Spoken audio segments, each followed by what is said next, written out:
누구나 언젠간 맞이하게 되는 죽음. 그러나 막상 나에게 닥칠 죽음에 대해선 애써 생각하지 않으려는 사람들. 그 죽음이라는 무거운 주제를 가지고 삶에 대한 고찰과 소중함을 이야기하는 웹툰이 있습니다. 여기 영화배우 류승범을 닮은 신이 있습니다. 그리고 누군가가 다가오며 지금 이곳에 대해 신에게 물어보는데요. 그러더니 다가온 남자에게 죽었다라고 말을 합니다. 그러곤 가는 게 심심한데 너희의 이야기나 한번 듣자라는 명대사와 함께 웹툰은 시작됩니다. 기절에 섞인 한 남성. 눈앞에 이상한 괴물의 형태가 보입니다. 그건 사실 몸을 외계인으로 변신한 신이었죠. 그리고 방금 전에 너를 떠올리라고 하는데요. 사실 이 남성은 사고로 인해 목숨을 잃어 삶도 죽음도 아닌 어느 경계선에 오게 된 것이었고, 복잡한 심정을 가진 남자에게 신은 몸을 바꿔가며 신은 맞지만 예수도 부처도 아니라고 말을 합니다. 그리고 이 남자는 차라리 잘 됐다고 말을 하죠. 그러더니 신이 당신의 아내, 지금까지 셋신만 세 번째라고 말을 해주는데 이에 감동을 먹더니 아내에게 아무것도 못해준 것에 서러워하는데요. 그러더니 의문의 말과 함께 구급차 안에서 눈을 뜨게 됩니다. 그리고 울고 있는 아내가 눈앞에 있었고 아프지 않냐라는 아내의 말에 아무데도 아프지 않다고 말하며 1편이 끝나게 됩니다. 이번 1화를 댓글과 모든 정황을 참고했을 때 이 남자는 교통사고를 당해 저승에 오게 되었고 종교를 가지고 살았다고 하며 죽기 직전까지 아내에게 아무것도 해주지 못했다고 후회하고 있었죠. 그런 그에게 신은 완전히 텅 빈 세상을 보여주며 무라는 건 이 정도야 아무것도 라고 말을 합니다. 그 뒤 남자는 깨어난 남편을 보고 아내가 울며 괜찮냐고 묻자 남편은 아무것도 아니야 아무것도 라 말하게 됩니다. 물질적으로는 아무것도 해준 게 없지만 서로에게 진정으로 사랑을 줬으니 그것만으로도 충분하다는 것이고, 아내가 안심하는 모습을 보니 자신이 교통사고로 겪은 고통쯤은 아무것도 아니라는 의미를 가졌습니다. 여기 한 가정집안에 연쇄살인마가 등장하게 됩니다. 그렇게 잔인하게 살해당한 기억을 갖고 저승에 찾아오게 되는데 4789라는 의문의 숫자가 보이는데요. 그러고는 자신의 아내는 어떻게 되었는지 신에게 물어보지만 당신이 죽은 다음 그놈의 타겟이 되었다고 합니다. 자신과 아내의 처절한 죽음에 대해서 대수롭지 않게 말을 하는 신이었죠. 자신의 죽음도 죽음이지만 자신의 아내가 살인마에게 당한 수모를 생각하며 피눈물까지 흘리게 되죠. 그렇게 저승에서 힘든 시간을 보내고 있었습니다. 그러면서 살인마는 어떻게 되었는지 물어보았고, 살아있다는 신의 한마디, 그 이후에 신도 별거 없다며 자신의 현 모습과 신을 한탄하는 모습입니다. 그런 모습을 보며 신은 공감해 주었고 이곳에서 마음껏 화내고 분풀이하도록 했죠. 그리고 남자가 한 가지 신에게 물어봅니다. 본인을 이 지경으로 만든 남자가 죽으면 지옥으로 가는지 묻게 되는데 신은 지옥은 없다고 하며 죄를 뉘우치고 참회하게 만든다고 합니다. 그리고 신은 칼에 찔릴 때의 느낌을 묻고 남자는 너무 고통스러워서 목을 매는 게 나을 것 같다고 대답하죠. 잠시 뒤 4789를 크게 부르는 소리가 들리자 신은 때가 왔네 라며 여기서 느낀 걸 까먹지 말라는 말과 함께 그를 원래 세상으로 보내주게 되는데요. 그러더니 갑자기 눈물을 흘리며 어디론가 끌려가더니 사형수 4789는 사형을 당하게 됩니다. 사실 4789는 죄수번호였고 죄를 뉘우치게 하기 위해 신이 그를 잠시 저승으로 데려와 희생자의 기억을 심어줬던 것이었죠. 이후 진심으로 참회하여 눈물을 흘린 뒤 교수형으로 처형됩니다. 그런 살인마는 참회하지 않을 거라던 그의 뒷모습을 되짚어보면 집행인들이 너 같은 놈도 눈물을 흘리냐고 말하는 것도 꽤나 인상 깊었습니다. 여기 저승으로 오게 된 한 남성 윤씨, 그런 그에게 신이 다가왔고 여기가 어디라고 말을 안 해도 알겠지 너는? 이라는 질문에 대충 알고 있다는 대답을 합니다. 그리고 한숨을 쉬는데요. 그런 모습을 본 신은 그럴 때가 아니라며 너를 심판할 거라고 말하죠. 윤 씨는 살면서 당하고 살았으면 살았지 죄 지은 적은 없다며 어이없어 하지만 신은 아랑곳하지 않고 리볼버를 꺼내며 윤 씨에게 총알은 뒷주머니에 있으니 달라고 합니다. 윤 씨가 꺼낸 총알은 2개였고 각각의 총알에는 17이라는 숫자가 적혀 있었죠. 윤 씨와는 달리 그의 아내는 저승에 온 후 쭉 걱정과 근심이 담긴 한숨을 쉬었다는 말을 해주고 그가 남에게 입힌 피해만큼 고통스러울 거라며 총을 쏘게 됩니다.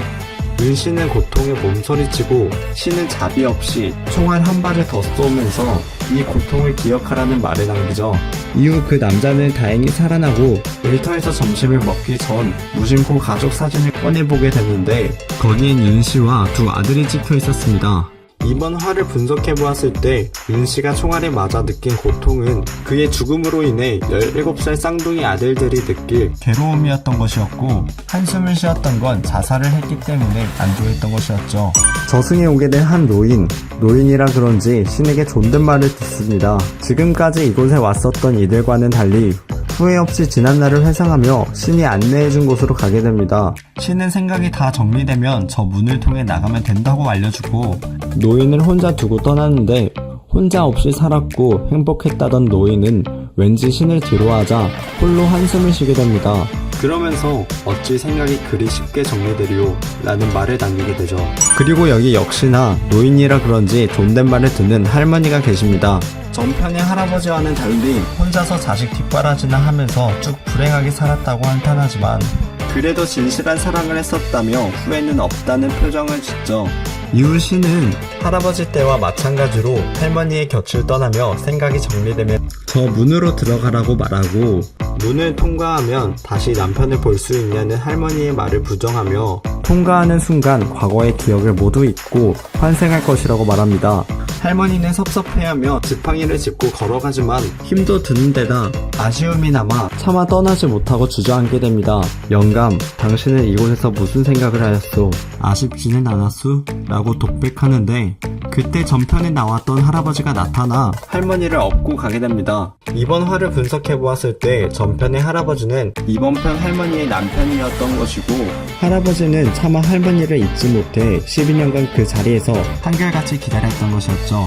못다한 이야기를 주고받으며 함께 떠나는 그들의 모습이 젊은 시절의 모습으로 그려지는 것도 의미심장했습니다. 여담으로 4화는 연재 10회가 채 되기도 전에 죽음에 관하여 에피소드 중 가장 많은 사람들이 참여한 45,000여 명이 별점을 줬고 역시 연재 10회가 채 되기도 전에 이 4화 하나의 에피소드만으로 17,000개의 댓글이 달려 신작급 치고는 상당한 대박을 친 에피소드였습니다. 오자마자 계속해서 콜록거리는 윤준영. 이후 신과 만나고 자신이 죽었냐고 묻자 신은 거의 죽기 직전의 아슬아슬한 상태라고 말합니다. 마음을 추스린 후 바빠서 청춘 같은 건 없이 힘들게 생활했다며 하고 싶은 건 많았지만 형평상 할 수 없었다고 얘기하죠. 그러자 신이 꿈이 뭐였는지 묻자 그는 글을 쓰는 것이 꿈이었지만 먹고 살기도 바빠서 그럴 시간이 없었다며 자기에게 좀 더 여유를 주지 그랬냐고 따지게 되죠.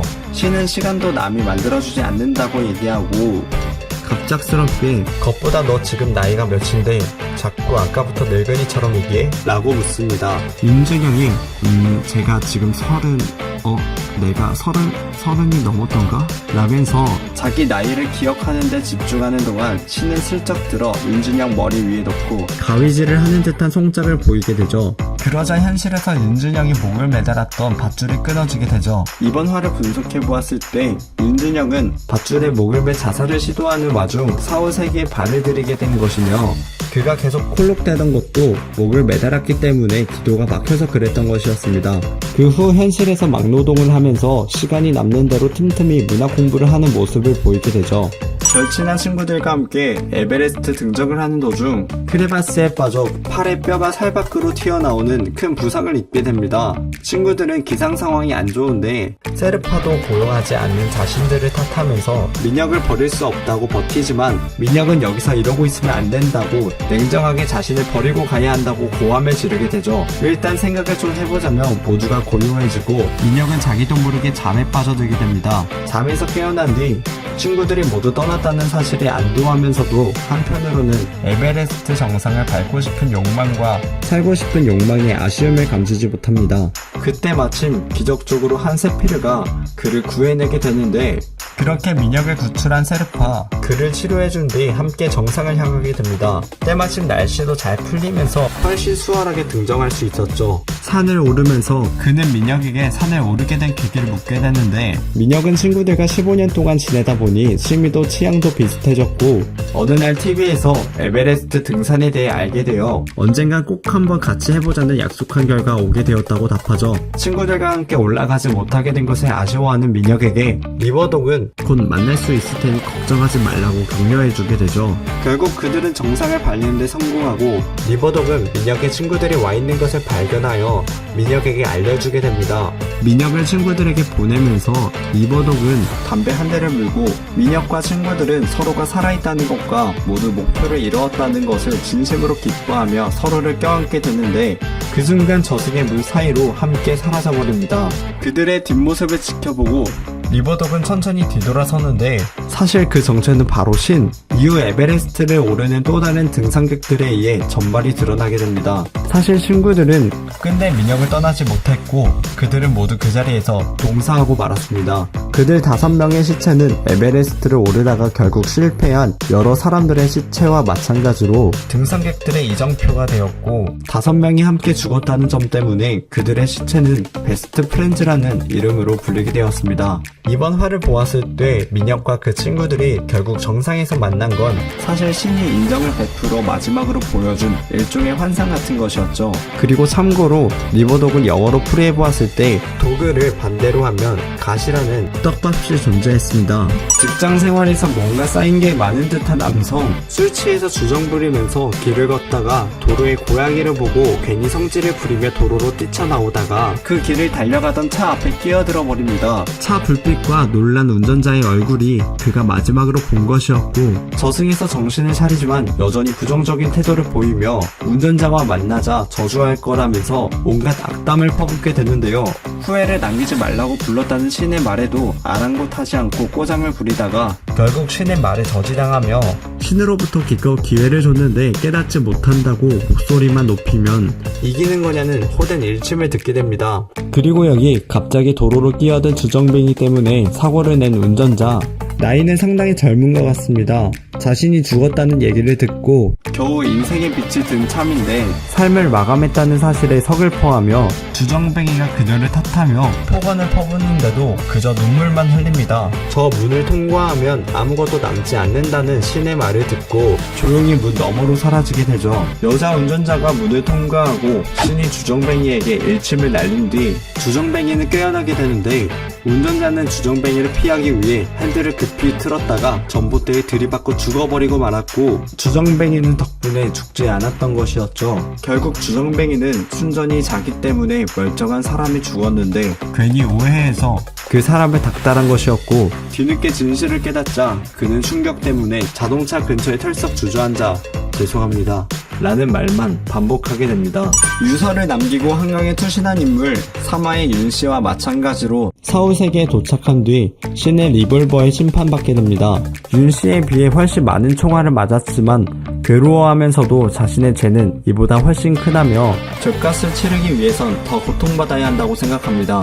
그래서 계속 새로운 삶을 거절하며 환생하려 들지 않는데, 그의 결단을 기다리는 신을 앞에 두고 노인은 자신의 인생에 대해 얘기하기 시작합니다. 공부에 재능이 있던 아들을 뒀음에도 불구하고 형편 때문에 등록금을 대줄 수 없어 죄책감 때문에 오히려 화를 내며 아들의 공부를 못하게 하고 일이나 하라며 닥달했었던 아빠. 결국 아들은 견디지 못해 도망가 버렸다고 자신은 아들의 삶을 망친 죗값을 치러야 한다며 한탄합니다. 자기를 지옥에 보내달라고 애원하지만 신은 아무 말 없이 가버립니다. 그렇게 그는 저승에서 1년이라는 세월 동안 무료하게 아무것도 없는 곳에서, 아무것도 없는 강에서 낚시질을 하며 시간을 보내죠. 신이 그를 지옥에 보내기만을 기다리면서 세월이 흐르며 머리가 자라고 수염도 길어지지만 그의 생각은 도무지 바뀌질 않았고 매일매일 후회하지 않는 날이 없었습니다. 1년째 되는 날 신이 찾아와 이제 새 삶을 찾으러 가자고 말을 하는데, 노인은 언제나처럼 이대로는 못 간다며 거절하지만 편히 갈 수는 없죠. 당연히 지옥에 오셨던 걸 환영합니다. 저의 벌은 여기까지입니다. 라는 말을 남기고 노인은 혼수 상태에서 깨어나게 됩니다.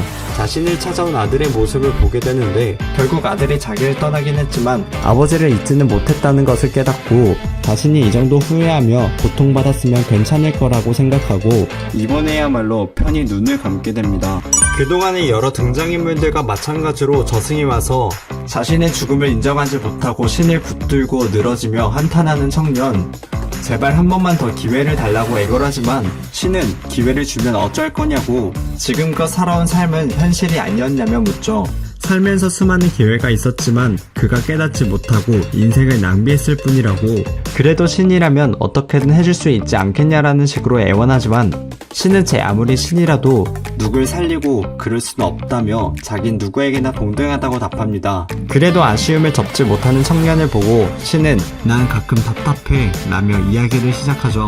그는 세상에서 하루에 약 30만 명 가까이 되는 사람이 새로 태어나고 또 죽어가는데 사실은 언제나 곁에 있는 죽음을 사람들은 덜어는 너무 멀리 있는 것으로 덜어는 너무 가까이 있는 것으로 착각하고 있다고 말을 합니다. 두렵거나 생각조차 하기 싫은 주제일 수 있지만 죽음은 항상 곁에 있는 현실이라는 것을 생각하지 않으면 청년처럼 막상 죽음과 마주했을 때 후회하게 된다는 것이 신의 지론. 후회하지 않으려면 이걸 알고 있어야 한다고 얘기해줍니다. 신이 이야기를 마치자 청년은 신이 혹시 자기를 다시 살려주지는 않을까라는 기대감에 자기는 이제 어떻게 되는 거냐고 묻습니다. 그러나 신은 응? 어떻게 되냐니? 이미 어떻게 되었잖아? 라고 말하며 그 순간 청년의 등 뒤에 문이 열립니다. 계속해서 살아가면서 알아야 하는 것을 얘기하고 그동안 죽음에 관하여 해서 기적처럼 살아남은 사람들이 많이 나왔기 때문에 또 신이 기회를 주겠구나 라고 생각한 여러 독자들의 뒤통수를 제대로 때린 셈이었죠. 반전이 없다는 게 반전. 이 연출 덕분에 이 편의 주제인 죽음은 언제나 가까이 있다. 그러니까 후회하지 않는 삶을 살아야 한다를 좀 더 표면적으로 강조하는 효과가 생겼습니다. 댓글에는 마침 올라온 때가 수능 전날이라 그 점을 염두에 두고 읽어야 한다는 드립이 올라오기도 했죠. 남편과 함께 알콩달콩 살고 있는 주부. 처음으로 같이 본 영화가 TV에서 재방송하는 것을 남편과 함께 보며 추억에 잠겨있다가 갑자기 초인종이 울립니다. 한밤중에 매너도 없이 누가 찾아오냐며 그냥 무시하자고 했지만 남편은 기어이 문을 열어주러 가고 그동안 아내는 영화에 열중하는데 갑자기 뭔가 찔리는 소리가 나고 무엇인가 넘어지는 듯한 큰 소리가 납니다. 뒤를 돌아보니 남편은 살인범에게 살해당해 있었고 정황상 그녀도 곧 살해당할 것 같았는데 기억을 되짚어보며 대체 왜 자기들을 살해했을까 하고 오열하게 되죠. 그녀를 보며 신은 정말 무자비하지? 라고 무덤덤하게 얘기하던 신은 곧 분위기를 싹 바꿔 정신 차려봐. 나 기억 안 나? 한 번으론 부족하지 라고 말을 합니다. 그리고 아내는 4789로 바뀌게 되죠. 이화에서 남편과 아내를 살해했던 4789에게 가해진 두 번째 벌이었던 것이었습니다. 사형 집행 전이었던 이화 때는 남편의 기억을 사형당해 저승해온 10화에서도 아내의 기억을 가지고 자신의 살인을 체험한 것이었고 그의 입장에서도 지옥이나 사형보다 더 큰 처벌을 받은 것이었습니다. 신이 담배를 피면서 누군가를 기다리는 모습으로 시작합니다. 그리고 누군가가 신에게 말을 걸어오고 신이 그와 대화를 나누면서 신의 권한을 이렇게 맘대로 줘도 되냐는 등의 대화를 하며 누군가가 이제 가도 아쉽지 않냐고 물어보자 신은 아쉽지 않다고 말하면서 환생의 문으로 향하게 됩니다. 즉 신이 기다리던 누군가는 진짜 신이고 여태까지 나온 신은 사실 신의 힘을 빌린 사망자였다는 것.